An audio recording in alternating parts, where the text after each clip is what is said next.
বাংলাদেশ নিয়ে ভারতের মন্তব্য অভ্যন্তরীণ বিষয়ে হস্তক্ষেপের শামিল বলে মন্তব্য করেছেন পররাষ্ট্র মন্ত্রণালয়ের মুখপাত্র রফিকুল আলম।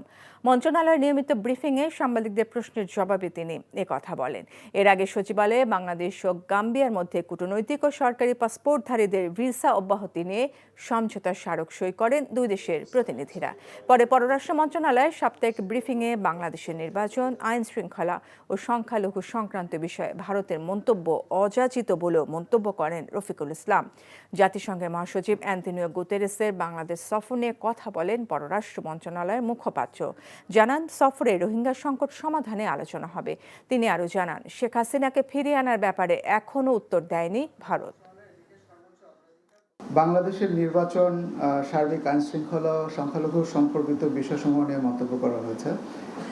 বাংলাদেশ মনে করে এই বিষয়সমূহ একান্তই বাংলাদেশের অভ্যন্তরীণ বিষয় এবং এই ধরনের মন্তব্য অযাচিত এবং অন্য দেশের অভ্যন্তরীণ ইস্যুতে হস্তক্ষেপের শামিল।